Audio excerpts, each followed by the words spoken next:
ಎಲ್ಲರಿಗೂ ನಮಸ್ಕಾರ. Welcome back to my channel. ನಾನು ಕೀರ್ತಿ. ಇದು ಸಾಯಂಕಾಲದ ವ್ಲಾಗನ್ನು ಸ್ಟಾರ್ಟ್ ಮಾಡಿದ್ದೆ. ಹಾಗೆ ಹಾಲನ್ನು ತಗೊಂಡು ಬಂದಿದ್ದೆ. ಆಮೇಲೆ ಇದು ನೆಕ್ಸ್ಟ್ ಬೆಳಗ್ಗೆ ವ್ಲಾಗನ್ನು ಸ್ಟಾರ್ಟ್ ಮಾಡಿದೆ. ನೋಡಿ ಯಾವ ರೀತಿ ಇನ್ನೂ ನಸುಕು ಇತ್ತು. ಅಂದರೆ 5:30 ಬೇಗನೆ ಎದ್ದಿದ್ದೆ ಇವತ್ತು.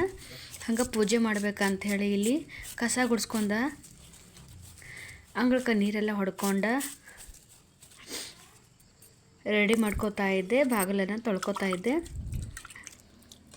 ಅಂದರೆ ಮೊದಲಿಗೆ ಇಲ್ಲಿ ಬಾಗಿಲವನ್ನು ತೊಳ್ಕೊತಾ ಇದ್ದೀನಿ. ಯಾಕಂದರೆ ಕರೆಂಟ್ ಹೋಗಿತ್ತು, ಏನೂ ಕತ್ಲಿಯಾಗಿ ಕಾಣ್ತಿತ್ತು, ಏನೂ ಕಾಣ್ತಿರ್ಲಿಲ್ಲ. ಹಂಗೆ ಬೇಗನೆ ಮಾಡ್ಕೋಬೇಕಂತ ಹೇಳಿ ಮತ್ತು ಒಂದು 10-20 ನಿಮಿಷದ್ರಾಗ ಬೆಳಕಾಗತ್ತಿತ್ತು. ಇನ್ನೆಲ್ಲಿ ಟೈಮ್ ಆಗ್ತದೆ ಅಂತ ಹೇಳಿ ರಂಗೋಲಿ ಮೊದಲು ಹಾಕೋಬೇಕು. ಆಮೇಲೆ ಒಳಗಿನ ಕೆಲಸ ಮಾಡ್ಕೊಂಡ್ರೆ ಆಯ್ತು ಅಂತ ಹೇಳಿ ರಂಗೋಲಿಯನ್ನು ಹಾಕೊಳಕತ್ತಿದ್ದೆ.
ಆಮೇಲೆ ಒಳಗೆ ಕಸ ಹೊಡ್ಕೊಂಡ, ಪೂಜೆಯನ್ನು ಮಾಡ್ಕೊಂಡ, ರಂಗೋಲಿ ಎಲ್ಲ ಮುಗಿಸ್ಕೊಂಡ, ಮೊದಲಿಗೆ ಧೂಪವನ್ನು ಹಾಕ್ತೀನಿ.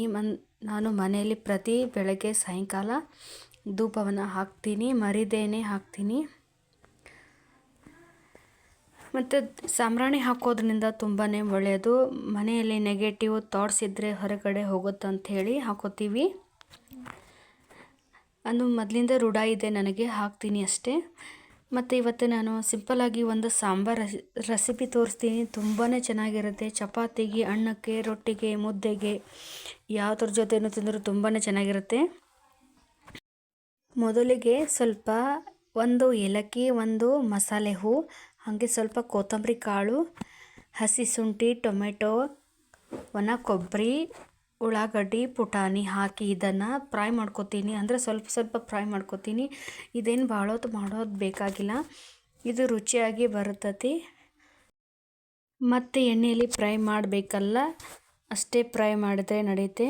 ಮೊದಲಿಗೆ ಒಂದು ಬಾಣಲೆ ಒಳಗೆ ಎಣ್ಣೆ ಜೀರಿಗೆ ಕರಿಬೇವಿನ ಸೊಪ್ಪು ಹಾಕ್ಕೊಂಡು ರುಬ್ಕೊಂಡು ಬಂದ ಮಿಶ್ರಣವನ್ನು ಅದ್ರೊಳಗೆ ಹಾಕ್ಕೊಂಡು ಇದನ್ನು ಬಹಳ ತನ ಫ್ರೈ ಮಾಡಿ ಅಂದರೆ ಹಸಿ ವಾಸನೆ ಹೋಗೋವರೆಗೂ ಅಷ್ಟೇ ಫ್ರೈ ಮಾಡಿ ತುಂಬಾ ಚೆನ್ನಾಗಿರುತ್ತೆ. ಅನ್ನಕ್ಕೆ ಮಾತ್ರ ತುಂಬಾ ಚೆನ್ನಾಗಿ ಹತ್ತತಿ.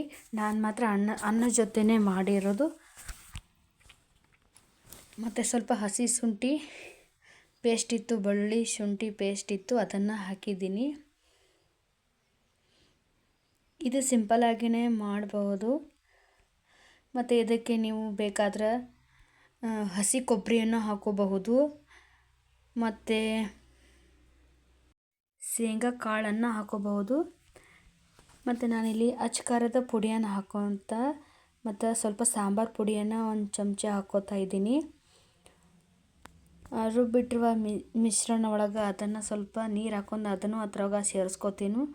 ಆಮೇಲೆ ರುಚಿಗೆ ತಕ್ಕಷ್ಟು ಉಪ್ಪು, ಸ್ವಲ್ಪ ಸಕ್ಕರೆಯನ್ನು ಹಾಕೊಂಡು ಇದನ್ನು ಒಂದು ಕುದಿಸಲು ಬಿಡ್ತೀನಿ.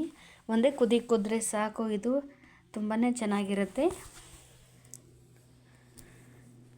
ನಿಮ್ಗೆ ಯಾವ ರೀತಿ ಬೇಕು ಆ ರೀತಿ ಅಳತೆ ಒಳಗೆ ಮಾಡ್ಕೊರಿ. ಅಂದ್ರೆ ನೀರು ಎಷ್ಟು ಬೇಕು ಅಷ್ಟು ಹಾಕೋರಿ. ನನಗೆ ಇಷ್ಟ ಸಾಕಾಗಿತ್ತು, ಇಷ್ಟನ ಮಾಡ್ಕೊಂಡಿದ್ದೆ. ನಿಮಗೆ ಬೇಕಾದರೆ ಗಟ್ಟಿ ಬೇಕಾದರೂ ಸ್ವಲ್ಪ ಕಡಿಮೆ ನೀರನ್ನು ಕ್ವಾಂಟಿಟಿ ಒಳಗೆ ನೀವು ಹಾಕೋಬಹುದು. ಇದು ನೋಡಿ ಕುದೀತಾ ಇದೆಯಲ್ಲ, ಇದು ಟೇಸ್ಟ್ ಮಾತ್ರ ತುಂಬಾ ಚೆನ್ನಾಗಿ ಬಂದಿತ್ತು. ನಿಮಗೇನಾದರೂ ಇಷ್ಟ ಇದ್ದರೆ ಪ್ಲೀಸ್ ಇದನ್ನು ಟ್ರೈ ಮಾಡ್ತೀರಾ ಅನ್ಕೋತೀನಿ. ಯಾರಿಗೆಲ್ಲ ವಿಡಿಯೋ ಇಷ್ಟ ಆಗಿದೆ ಲೈಕ್ ಮಾಡಿ, ಶೇರ್ ಮಾಡಿ, ಸಬ್ಸ್ಕ್ರೈಬ್ ಮಾಡೋದನ್ನು ಮರಿಬೇಡಿ. ಹಾಗೆ ಫ್ರೆಂಡ್ಸ್ ಆ್ಯಂಡ್ ಫ್ಯಾಮಿಲಿಗೆ ಶೇರ್ ಮಾಡಿ. Thank you for watching.